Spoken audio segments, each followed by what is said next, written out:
दोस्तों आप में से कई सारे स्टूडेंट्स के ये कमेंट्स और डीएम्स आ रहे हैं कि डॉक्टर श्यामा प्रसाद मुखर्जी यूनिवर्सिटी यानी कि डीएसपीएमयू का सेकेंड सिलेक्शन लिस्ट आएगा या फिर नहीं आएगा। तो आज के इस वीडियो में मैं आपको यही बताने वाला हूँ कि किस सब्जेक्ट का क्या चांसेस है सेकेंड सिलेक्शन लिस्ट आने का।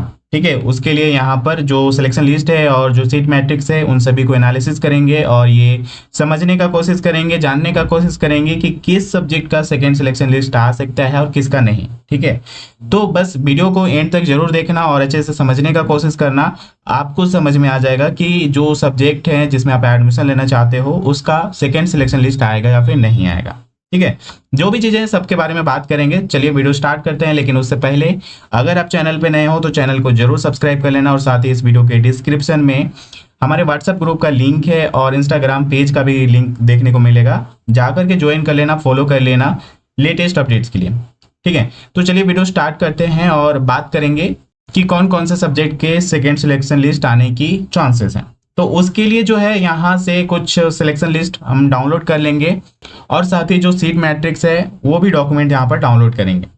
ठीक है, तो उसके लिए जो है आप यहाँ पर आ करके कॉलेज के वेबसाइट में चेक करोगे, यहाँ पर एडमिशन और मेरिट लिस्ट। ठीक है, इस पर क्लिक करना और यहाँ पर आपको कोई भी जो भी जिसमें आप एडमिशन लेने वाले हो उसका जो है सिलेक्शन लिस्ट डाउनलोड कर लेना। ठीक है, और साथ ही यहाँ पर seats in different categories of various discipline at graduation level का जो है डॉक्यूमेंट, इसको भी डाउनलोड कर लेना। हालांकि ये जो डॉक्यूमेंट है, इससे पहले जो डॉक्यूमेंट आया था सीट मैट्रिक्स का, वो ज़्यादा बेहतर है, मीन्स कि उसके अकॉर्डिंग ही आया हुआ है सिलेक्शन लिस्ट। ठीक है, अभी जो यहाँ पर है इसमें थोड़ा सा एक दो सीट ऐसे है जो किसी और कैटेगरी का सीट किसी और कैटेगरी में दे दिया गया है, वो भी मैं आपको दिखाऊंगा और समझाऊंगा कि क्या यहाँ पर थोड़ा सा अंतर है। ठीक है, पहले तो यहाँ पर जो भी सिलेक्शन लिस्ट है उसको डाउनलोड कर लो और ये जो सीट मैट्रिक्स है इस डॉक्यूमेंट को भी डाउनलोड कर लो। ठीक है, तो आपको दिखाने के लिए और समझाने के लिए मैंने भी जो है कुछ लिस्ट यहाँ पर डाउनलोड कर रखा है, जो कि यहाँ पर ज्योग्राफी का है। ठीक है, इसके अलावा यहाँ पर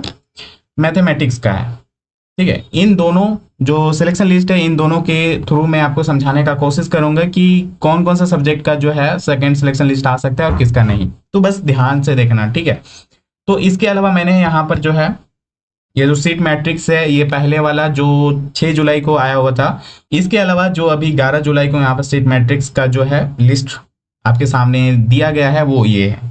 ठीक है, तो इन दोनों में पहले तो जान लेते हैं कि अंतर क्या है और मैं पहले ही क्या बोल रहा था आपको। ठीक है, तो देखिए यहाँ पर जो ओपन कैटेगरी है इसमें 48 सीट है और यहाँ पर जो पहले आया हुआ था उसमें यहाँ पर अनरिजर्व जो यहाँ पर है ओपन कैटेगरी 49 है। ठीक है, यहाँ पर देख सकते हो 49 है और इसमें जो है यहाँ पर एक सीट कम है, तो यहाँ पर EWS जो आप यहाँ पर देख सकते हो EWS में 12 सीट कर दिया गया है। ठीक है, यहाँ पर आप देख पाओगे जो पहले वाला था इसमें जो है 12 नहीं है 11 है। तो इस तरह से एक सीट यहाँ पर EWS मतलब इकोनॉमिकली वीकर सेक्शन में दे दिया गया है। तो यहाँ पर ये जो अभी फिलहाल आया है ये वाला के अकॉर्डिंग सिलेक्शन लिस्ट भी नहीं आया है, तो इसलिए मैं कह रहा हूँ कि ये जो पहले वाला है इसके अकॉर्डिंग आया है, तो आप यही देख लेना। ठीक है, ये अच्छे से समझ में भी आपको आएगा। ठीक है, तो सबसे पहले हम क्या देखेंगे कि किसी भी सब्जेक्ट में, लाइक मैंने यहाँ पर जो है ज्योग्राफी और मैथमेटिक्स का सिलेक्शन लिस्ट डाउनलोड किया है, तो यहाँ पर मैथमेटिक्स और ज्योग्राफी का देखेंगे कि कितना कितना सीट अवेलेबल है उन दोनों कोर्स में। मैथमेटिक्स में टोटल सीट 120 है। ठीक है, बाकी के यहाँ पर जो कैटेगरी वाइज जो डिस्ट्रीब्यूशन है सीट का वो आप देख सकते हो, ये भी हम देखेंगे लेकिन थोड़ा बाद में देखेंगे।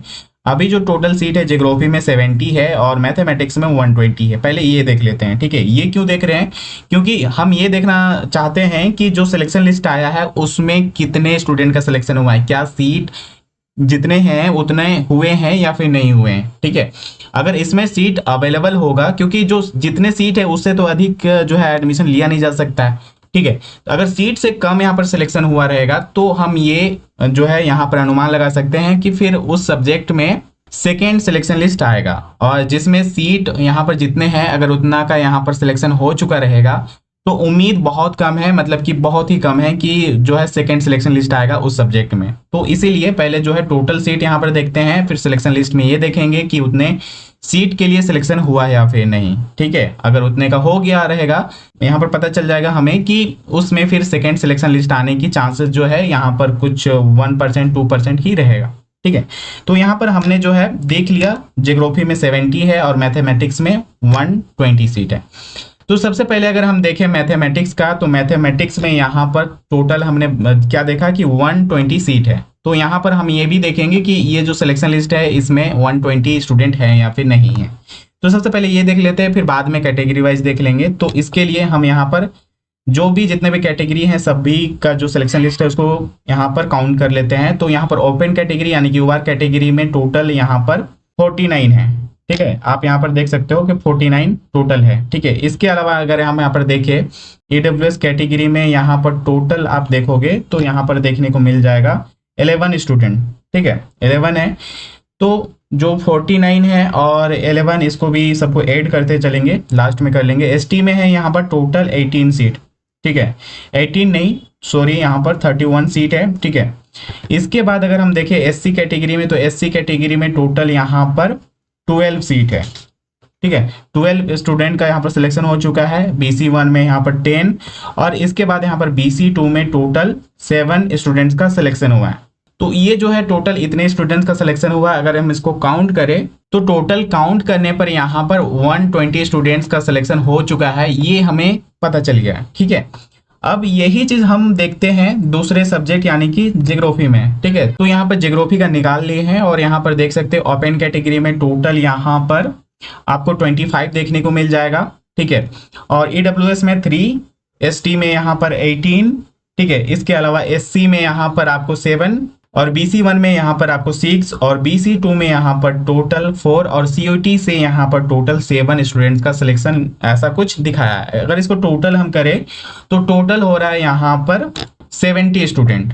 ठीक है, और सीट कितने थे, अगर सीट की अगर बात करें हम यहाँ पर, तो सीट अगर हम यहाँ पर देख सकते हैं सीट है टोटल 70 और कितने टोटल स्टूडेंट का सिलेक्शन हुआ है 70। तो यहाँ पर भी हम ये देख सकते हैं कि यहाँ पर भी अभी कोई भी सीट अवेलेबल नहीं है, कोई भी सीट वैकेंट नहीं है, खाली नहीं है। ठीक है, तो इसमें क्या चांसेस है, 0। ठीक है, तो अगर ये सीट अगर नहीं है तो सेकेंड सिलेक्शन लिस्ट बिल्कुल भी आने का कोई चांसेस नहीं है। चांसेस कब होंगे, अगर इसमें सीट नहीं है फिर भी अगर कोई स्टूडेंट सिलेक्शन होने के बावजूद अगर एडमिशन नहीं लेता है, ठीक है, एडमिशन नहीं लेता है, तो उसके जगह पर जो सीट है वो जो उसको सीट मिला है वो खाली हो जाएगा। ठीक है, वो अवेलेबल हो जाएगा। इसके अलावा अगर मान लो कि किसी के पास कुछ डॉक्यूमेंट नहीं है या फिर कुछ फेक है डॉक्यूमेंट, वैसे स्थिति में कॉलेज अगर किसी स्टूडेंट का एडमिशन ना ले तो फिर उसकी जगह पर कुछ सीट जो है वैकेंट हो जाएंगे। पर ऐसे केसेस ऐसा नहीं कि बहुत ज्यादा होगा, ऐसे केसेस मान लो कि 4-5 कुछ यहाँ पर हो जाए। ठीक है, 4-5 ऐसे लोग हों जो कि एडमिशन ना ले या फिर 4-5 कुछ ऐसे हों जिनका डॉक्यूमेंट सही ना हो, तो टोटल मान लो कि 9-10 ऐसे जो है सीट यहाँ पर बच जाते हैं। ठीक है, अगर ऐसा हो तब, और अगर ऐसा ना हो और जितने स्टूडेंट्स का यहाँ पर सिलेक्शन हुआ सभी का एडमिशन हो जाए तो फिर 0 फिर से चांसेस हो जाएंगे यहाँ पर सेकंड सिलेक्शन लिस्ट आने का। अगर कुछ सीट अवेलेबल यहाँ पर हो जाते हैं किसी भी सिचुएशन में या फिर किसी भी सर्कमस्टांसेस में, तब जाकर के सेकंड सिलेक्शन लिस्ट आ सकते हैं। तो यहाँ पर देख सकते हो जो भी अगर आप जिस सब्जेक्ट में देख रहे हो तो इसी तरह से देख लेना कि जितने सीट हैं और उतने स्टूडेंट्स के यहाँ पर सिलेक्शन हुए हैं या फिर नहीं। अगर उतने का हो चुके हैं तो फिर वही चीज हो जाता है कि मतलब सेकेंड सिलेक्शन लिस्ट नहीं आएगा। ठीक है, कई कोर्सेज का मैंने देखा कि 2-4 जो स्टूडेंट्स है जो भी सीट है उससे कम हुआ है सिलेक्शन, तो वैसे में वहां पर जो भी सीट है हो सकता है कि थर्ड पार्टी के द्वारा जो वहां पर एडमिशन ले लिया जाए, या फिर हो सकता है यहाँ पर डोनेशन के थ्रू जैसे भी हो सकता है, या फिर कुछ वीआईपी कोटा के लिए भी रखा जाता है, कुछ रहता है स्पोर्ट कोटा के लिए, या फिर जिस भी तरह से वहां पर डिस्ट्रीब्यूशन किया जा सकता है, एडमिशन लिया जा सकता है।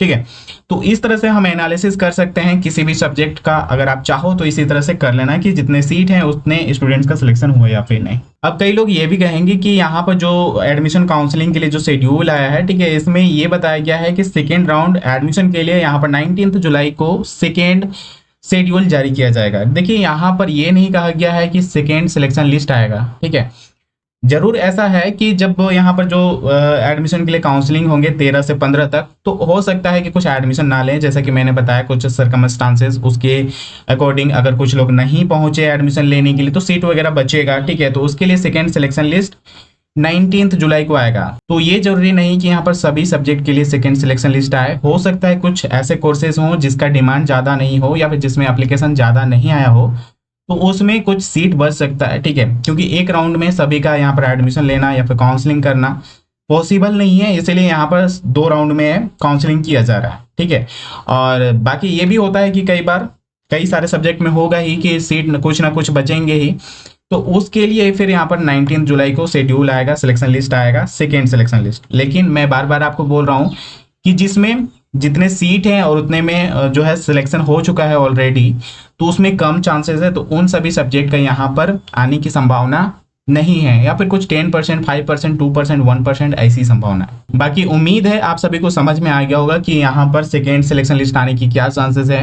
मैं डायरेक्टली किसी सब्जेक्ट के बारे में नहीं बोल सकता हूँ, लेकिन जो मैंने यहाँ पर दिखाए करके, ठीक है, आप वो करके आप देख सकते हो। बाकी ज्योग्राफी और मैथमेटिक्स का अगर मैंने यहाँ पर देखा तो वो चीज़ मैं आपको बता सकता हूँ कि इसमें भाई चांसेस नहीं है। अगर आप एडमिशन लेने के बारे में सोच रहे हो तो कुछ बैकअप जो है उसको देखो, अगर आपके पास कुछ ऑप्शन है तो वहां जाकर के एडमिशन ले लो।